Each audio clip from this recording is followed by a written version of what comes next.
Coming up, long waits and protests in the Grand Canyon. Plus, bringing groups together in student housing. The news starts now.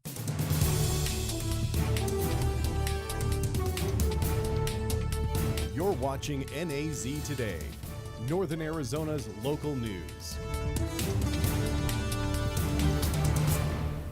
Good evening and welcome to NAZ Today. I'm Jordan Vallander. And I'm Noah McNeil. Thanks for tuning in. If you're planning a trip to the Grand Canyon anytime soon, expect longer lines to get in, thanks to Elon Musk's Doge. NAZ Today's Kaylee Doyle has more. Activists all over the country gathered over the weekend to protest staffing cuts made throughout the national park system, including here at the Grand Canyon. Work for who? Public servants work for you. Public lands are here for who?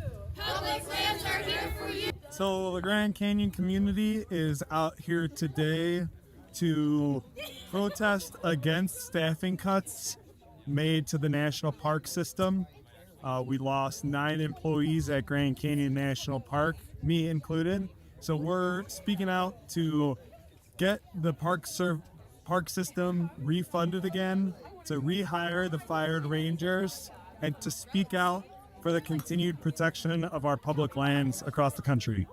Protesters gathered at several locations in the park, holding signs and chanting to get their message out. According to our friends at AZ Family, 1,000 employees have been cut at national parks around the country, including the Grand Canyon. Several of the protesters were recently terminated employees. Linda Jones was fired from Glen Canyon. About 9 or 10 people got fired from Grand Canyon, and about a dozen people got fired at Glen Canyon National Recreation Area. And while personally it hurts to not work for a cause that I care about, for a mission that I've dedicated my working adult life to, it's also bigger than me as a person. Protesters shared their concerns about staffing cuts and potential dangers to the National Park Service. The Grand Canyon wasn't the only site. People gathered in Yosemite, Yellowstone, and the Rocky Mountains. Protesters have adopted the symbol of an upside-down American flag, which has been used in protests for decades.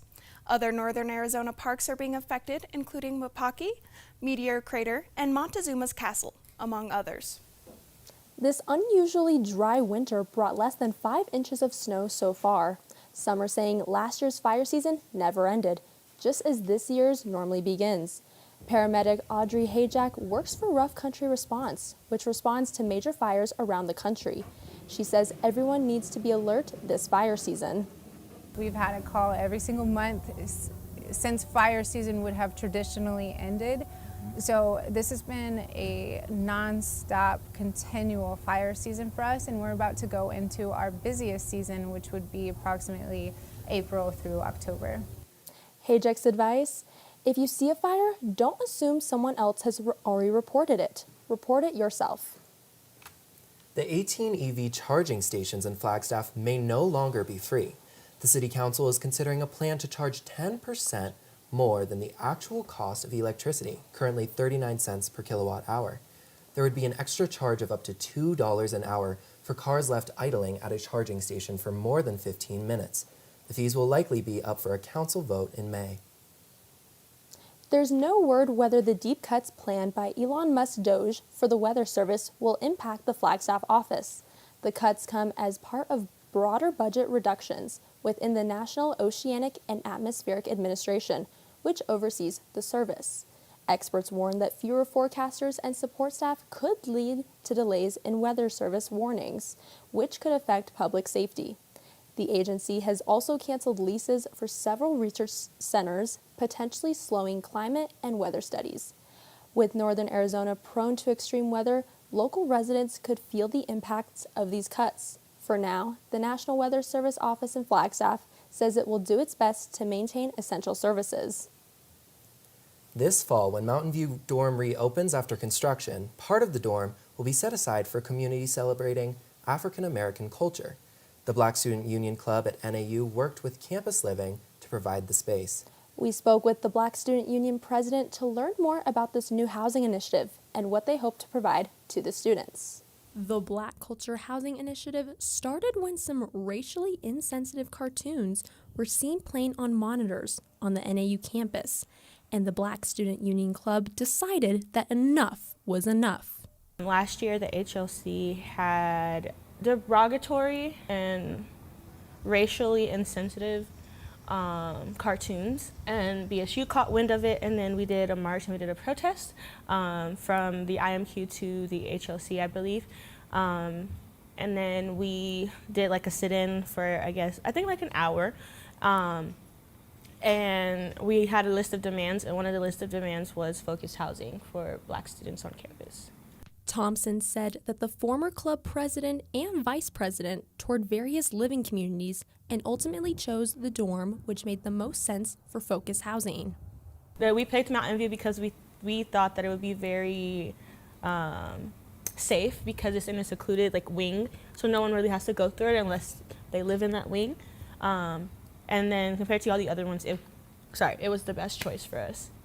The purpose of the focused housing is to create a community where students can feel safe and belong. I'm hoping that a more positive light comes from it, and it's a positive experience for Black students on campus. I'm hoping that people see that this is not what they were saying it was in the comments, but is a community where Black students can live and be themselves and then see people that look like them, representation in themselves. So I'm hoping that people find themselves on this campus, in this community. Thompson responded to critics who commented on a story from the Lumberjack that called the housing initiative segregation.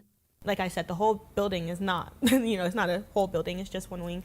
So to compare this to segregation is one, very insensitive, and mostly outrage is coming from people who don't look like me. Don't take this experience away from the students on campus because of how you feel about it. You don't have to live there. It doesn't impact you one way or another, regardless of how you feel about it. Let this be a positive experience for the people that are going to enjoy it, that are going to experience it, that are going to live there. Because at the end of the day, it's something that is needed. The club hopes to have a presence in the focused housing by hosting events such as cookouts, bringing in barbers, and working with Louie's Cupboard to provide hair care products for the students. The Mountain View dorm is currently undergoing construction after a bat infestation, but is planned to open back up this fall. Jordan Ballender, NAZ Today. The Snow Jams Music Festival is coming to Snowbold this weekend, March 8th and 9th from 9 a.m. to 5 p.m., featuring live music, high-energy DJs, and music at several of the lodges. It should be a good weekend for skiing with the fresh snow expected tomorrow and Friday. The Flagstaff Bookmobile returns after 6 years operated by the Flagstaff City, Coconino County Public Library. The 40-foot bus distributes books to parts of the county without access to a library. Bookmobile materials can be checked out for 1 month at a time using a Flagstaff City library card. No card? No problem. Users can sign up for a card on the spot. The Bookmobile service changes locations up to 3 times a day, including stops at schools, community centers, and hospice facilities. Scheduling can be viewed at flagstaffpubliclibrary.org. Today's Pet of the Week is a husky mix, Oso, from High Country Humane Society. NAZ Today's Carolyn Wolf reports. Oso is a 1.5-year-old husky mix looking to be someone's oversized lapdog. He's going to curl up with you and be the biggest baby that you have ever had. He constantly climbs in my lap and helps me work every day. He's the best work buddy. Oso has been struggling for the past month to adjust to living at the shelter and needs an active, loving family who can give him individual attention. He's very, very sweet. He loves people. An ideal place for him would be someone who is active and outgoing, like he would love to go on hikes and stuff, have a yard to run around in.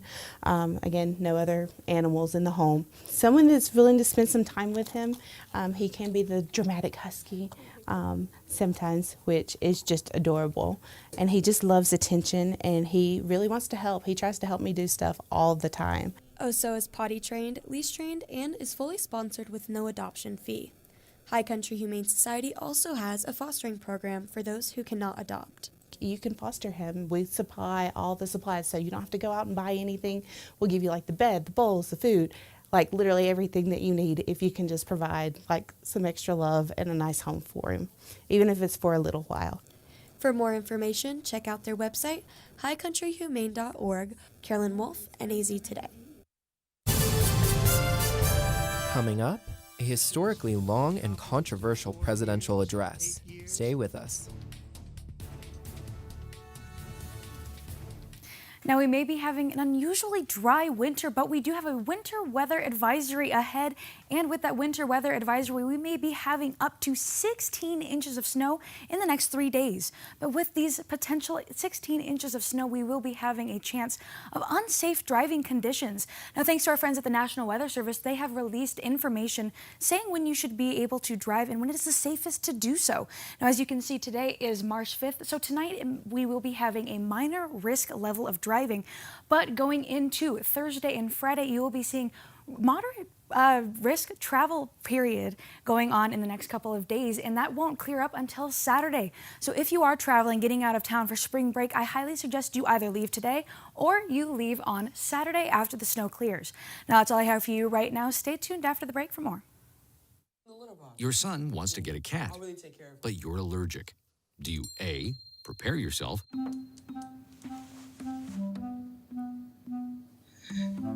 B, make the best of it, C squared equals 25.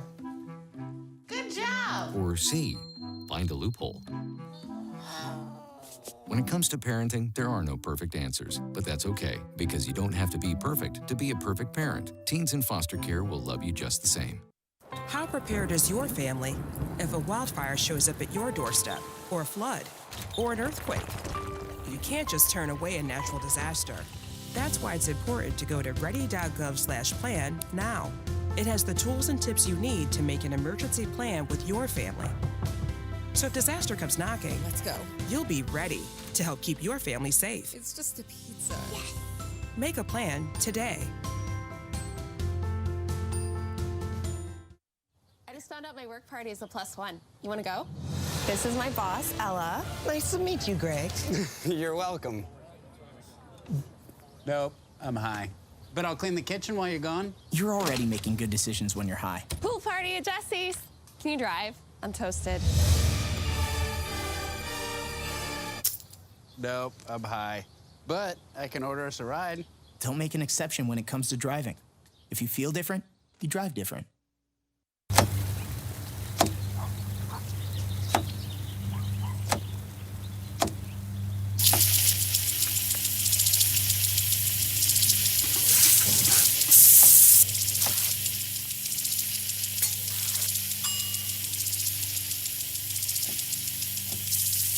Clean kitchen surfaces, utensils, and hands with soapy water. 1 in 6 Americans will get sick from food poisoning this year. Keep your family safer. Check your steps at foodsafety.gov.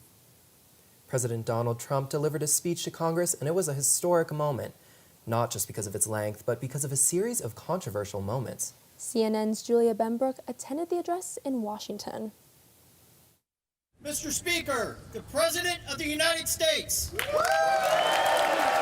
President Donald Trump delivering his first speech to a joint session of Congress since retaking the White House. We have accomplished more in 43 days than most administrations accomplished in 4 years or 8 years, and we are just getting started.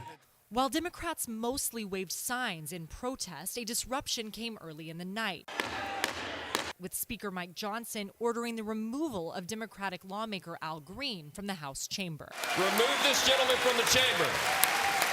The speech comes the same day Trump enacted 25% tariffs on Mexico and Canada and doubled his tariff on Chinese goods to 20%, sparking concerns of a trade war. Tariffs are about making America rich again and making America great again. There'll be a little disturbance, but we're okay with that. Trump has made a whirlwind of moves since his inauguration, including firing thousands of federal workers in an effort to reduce the size of the federal government. We'll be ending the flagrant waste of taxpayer dollars. And to that end, I have created the brand new Department of Government Efficiency, which is headed by Elon Musk, who is in the gallery tonight. Several of those fired federal workers attended the speech as guests of Democratic lawmakers. Their party's rebuttal delivered by Michigan Senator Alyssa Slotkin. America wants change, but there's a responsible way to make change and a reckless way.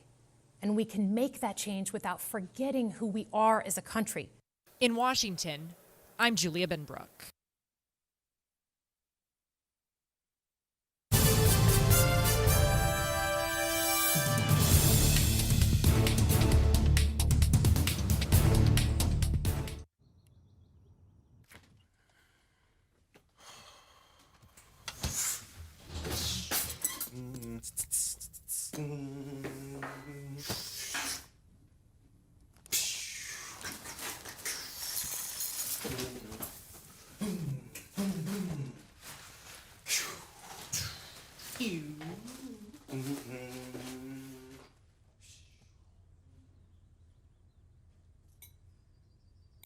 Two outs with a runner on first base. Now the big guy comes up to bat, hitting .342 with 92 RBIs and 36 homers.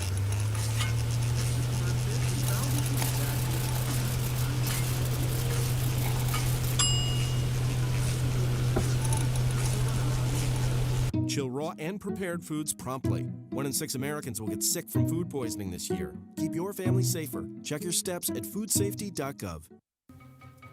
Me and my boy Matt had it good. He had catnip that was off the hook. But one day, he brings a girl home, and she's allergic to cats. Every sneeze was a nail in my coffin. Now I'm in a shelter. It's decent, but they don't even have Wi-Fi.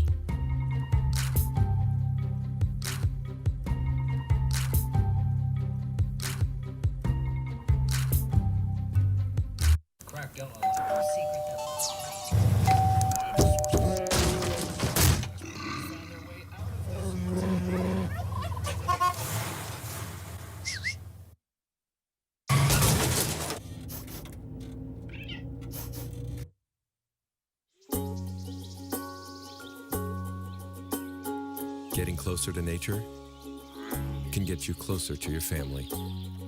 Go to discovertheforest.org.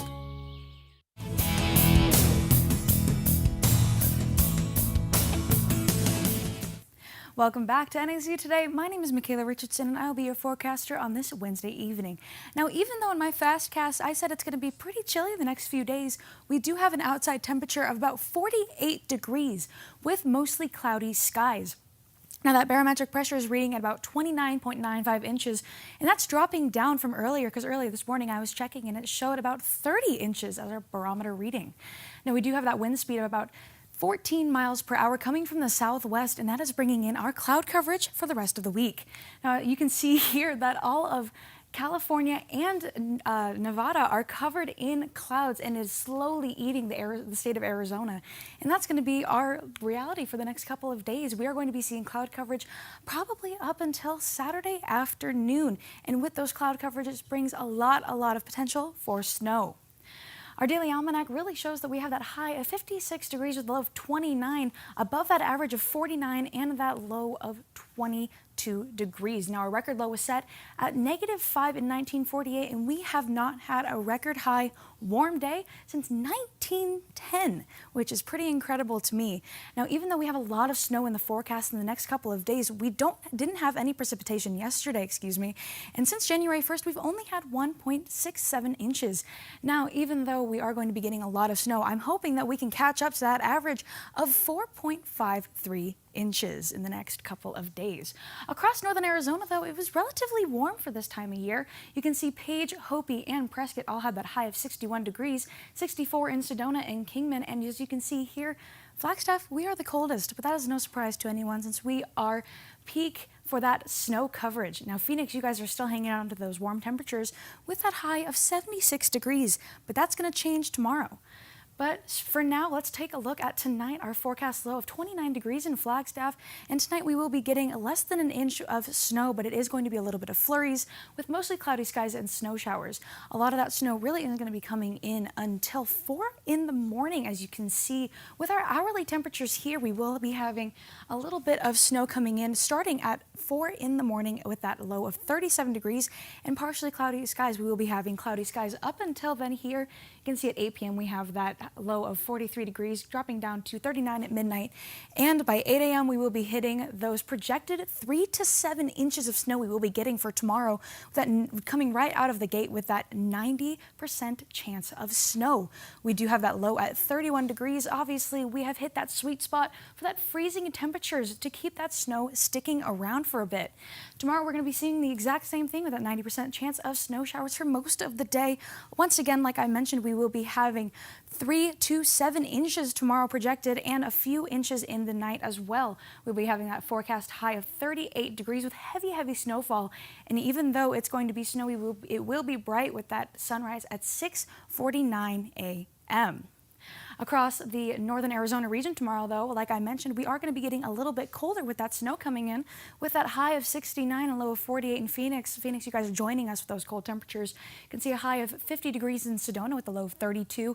And Tuba City, you're seeing that high of 57 degrees and a low of 26.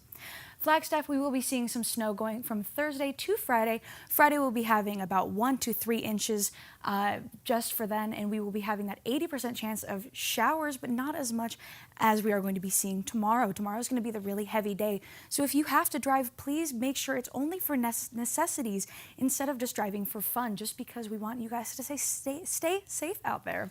We do have that clear sky coming in on Saturday with that high of 43 and a low of 18.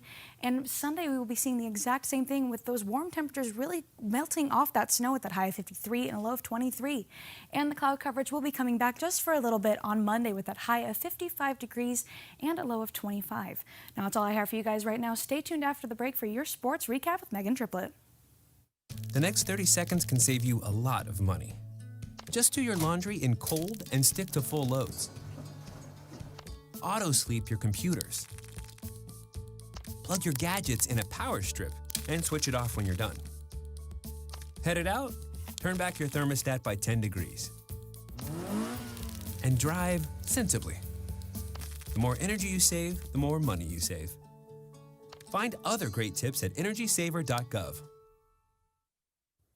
Is your family in need of more quality time together? Hello, I'm Dr. Spruce. Nature is best enjoyed together. So bring the whole family to discover all the bonding and stress-reducing benefits parks and forests have to offer. Visit discovertheforest.org and trade in phone time for family time. Birds, squirrels, chipmunks, grass, worms, bugs, trees, rocks, and other objects in nature cannot talk. If you'd like to have a conversation while visiting nature, you will need to bring humans along. We strongly recommend starting with your family. Meet the Scan, a simple procedure whose mission is to detect lung cancer early.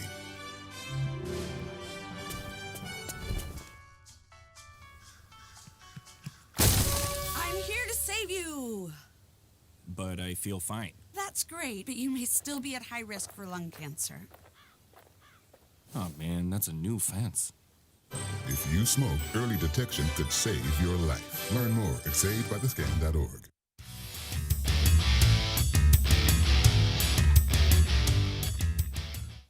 Welcome back. I'm Megan Triplett, and I'll be your sports reporter for the evening. The Flagstaff High's girls basketball team won it all in 2023 under coach Tyrone Johnson and made it back to the 4A state title yet again. Seeking their third state title in history, the Eagles narrowly defeated Mingus 59-49 in the semifinal last night. Head coach Tyrone Johnson reflects on the game. Hats off to Mingus. They came in, they played real hard. We knew it was going to be a tough game, but I'm just glad that our girls came out and responded. Big ups to Tegan Martin. She really just put the team on her back and willed us to a win. The Big Sky Track and Field Championships were hosted right here in Flagstaff this past weekend. NAU took home a lot of medals. Sports reporter Lydia Schwieters has the story. NAU dominated their competition at the Big Sky Conference Indoor Track and Field Championship, which was hosted at the Sky Dome. Defending the dome, both NAU teams swept their competition, with the women's winning their 5th championship in a row and the men's with their 13th consecutive championship. NAU's Lene Perry broke a Big Sky Conference record in the 400 meter after running an impressive 52.27 seconds. Perry also took home the awards for Women's Most Outstanding Performer and Women's MVP. And some more mental stuff rather than physical stuff. It's a matter of just telling myself, I always like to say, be nice to yourself, we're going to be okay, you're going to be okay. So just putting in that mental work in rather than physical, that's what got me here. The men's 4x4 team took first as well, with Carter Anderson, Josiah Johnson, Tyson Givens, and Colin Solomon finishing in 3 minutes 12.13 seconds. Yeah, the home meet, it's cool when we're on the road, but winning here, we have a home crowd. My parents came today, so it was really cool to have a bunch of support here. In proper track manner, NAU ended their day of success with a victory lap around the track to celebrate. Some athletes will now be preparing for the NCAA Indoor Track Championship hosted in Virginia Beach. Lydia Schreeders, NAZ Sports. And another dynasty continued this weekend when NAU Swim and Dive won their 12th consecutive Western Athletic Conference title. This was the last time the Lumberjacks will be competing in the WAC before switching to the Mountain Pacific Sports Federation next season. They are leaving the WAC with the most wins in conference history. Now that's all I have for you tonight. Stay tuned for your weather recap with Michaela Richardson. And after the break. Marie, you have prediabetes. Prediabetes? I don't have time to eat right or exercise. I'm a busy mom. Oh, you're a busy mom. Yeah. This is great news. Busy moms never get prediabetes. Wait, what? Let me just... Yeah, this is all the people at risk for prediabetes, and way over here, busy moms. No?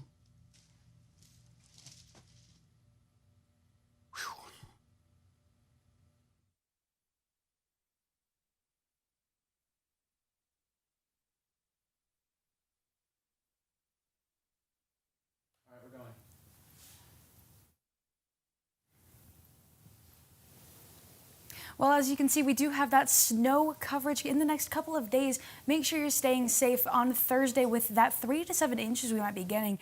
And Friday, we do have that 2 to 4 inches. Yes, it's updated in the next, or on Friday with that high of 36 and a low of 20.